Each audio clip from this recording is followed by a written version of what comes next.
Hello प्यारे बच्चों, नवांकुर विद्यापीठ की डिजी लेसन्स में आप सभी का स्वागत है। कक्षा 6 विषय हिंदी, पाठ 3 हार की जीत। इसके लेखक सुदर्शन हैं। आज हम इस वीडियो में हार की जीत कहानी को पढ़ेंगे। इस कहानी का भाव।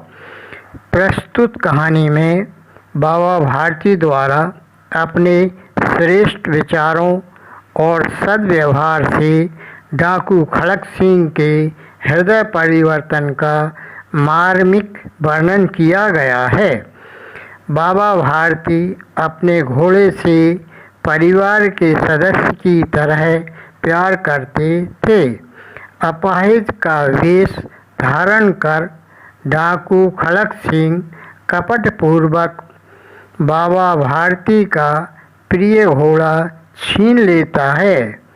बाबा भारती को लगता है कि यदि इस घटना का पता लोगों को लग गया तो वे गरीबों पर विश्वास नहीं करेंगे, इसलिए वे खड़क सिंह के सामने इस घटना को प्रकट न करने के लिए कहते हैं। बाबा भारती के विचारों से खड़क सिंह का हृदय परिवर्तन हो जाता है। वह घोड़ा वापस कर देता है। इस प्रकार बाबा भारती अपने प्रिय घोड़े को वापस पाकर हार कर भी जीत जाते हैं। इसके पाठ के मुख्य शब्दार्थ हैं। अस्तबल माने घोड़े बांधने का स्थान, घमंड माने अभिमान अहंकार, आश्चर्य माने अचंभा, नाई माने की तरह, मिथ्या माने झूठ, अपाहिज माने विकलांग, कुख्यात माने बदनाम। अभ्यास। प्रश्न क्रमांक 1 सही विकल्प चुनकर लिखिए। काहे बाबा भारती रहते थे? इसके 4 विकल्प हैं। पहला कुटिया में, दूसरा मंदिर में, तीसरा राजमहल में, चौथा बड़े भवन में। इसका उत्तर है मंदिर में। दूसरा खा बाबा भारती को खड़क सिंह ने रोका। इसके भी 4 विकल्प हैं। पहला अपाहिज बनकर, दूसरा वैद्य बनकर, तीसरा किसान बनकर, चौथा है पुजारी बनकर। इसका उत्तर है पहला अपाहिज बनकर।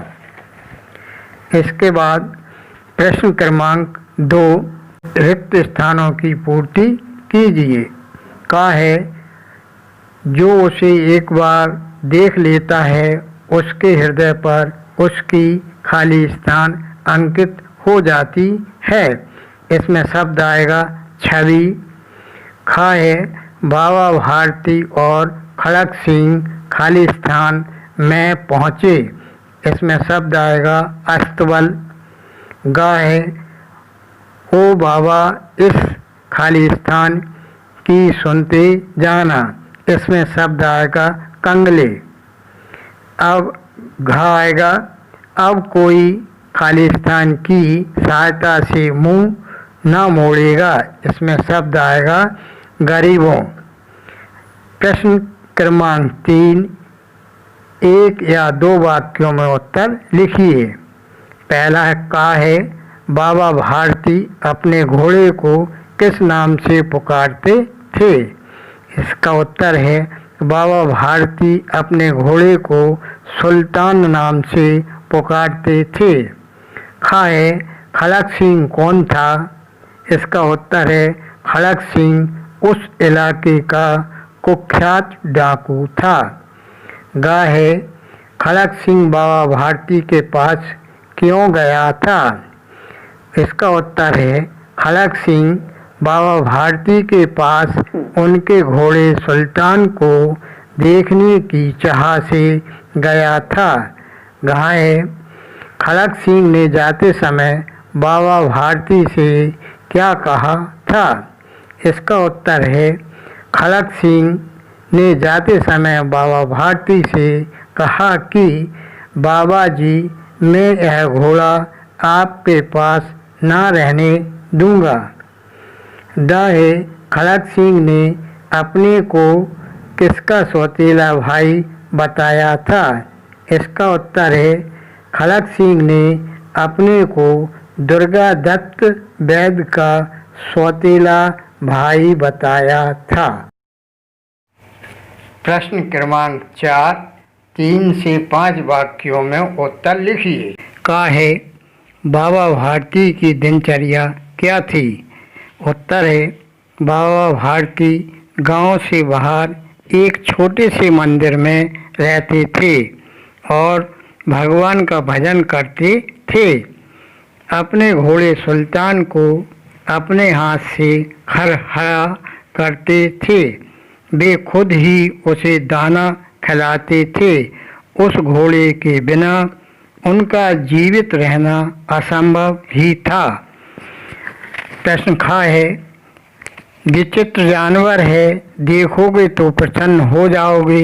यह कथन बाबा भारती ने किससे और क्यों कहा? इसका उत्तर है विचित्र जानवर है, देखोगे तो प्रसन्न हो जाओगे। यह कथन बाबा भारती ने डाकू खड़क सिंह से कहा।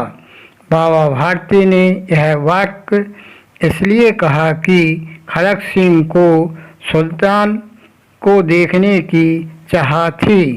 जो भी कोई उनके घोड़े की प्रशंसा करता था वे अति प्रसन्न होते और खुशी से उसके गुण गान करने लगते। गा है अपाहिज ने बाबा भारती से क्या कहा? इसका उत्तर है अपाहिज ने बाबा भारती से कहा कि ओ बाबा, इस कंगले की सुनते जाना। वह वृक्ष की छाया में पड़ा करहा रहा था और उसने बाबा से कहा कि वह दुखिया है, वह दया का पात्र है। उसे वहाँ से 3 मील दूर रामवाला तक जाना है, अतः उसे घोड़े पर चढ़ा लें। परमात्मा उनका भला करेगा। अब गा है बाबा भारती ने खड़क सिंह से घटना को किसी के सामने प्रकट न करने के लिए क्यों कहा? इसका उत्तर है अपाहिज बने खड़क सिंह को बाबा भारती ने अपने घोड़े पर बैठा लिया। उसने घोड़े की पीठ पर बैठते ही लगाम को झटका देकर छीन लिया और घोड़े पर तन कर बैठ गया और घोड़े को दौड़ा लिए जा रहा था। तब बाबा ने खड़क सिंह से तेज आवाज़ में कहा कि वह इस घटना को किसी के सामने प्रकट न करे, क्योंकि इस घटना को जानकर कोई भी आदमी किसी गरीब पर विश्वास नहीं करेगा। प्रश्न क्रमांक 5, निम्नलिखित वाक्यांशों के लिए एक शब्द लिखिए। पहला है जिसका अंग भंग हो गया हो, इसका शब्द आएगा अपाहिज। दूसरा घोड़ा बांधने का स्थान, इसका शब्द आएगा अस्तबल। तीसरा जो दूसरों की प्रशंसा करता है, इसके लिए शब्द आएगा प्रशंसक। चौथा है जो दूसरों की निंदा करता है, इसके लिए शब्द आएगा परनिंदक। धन्यवाद।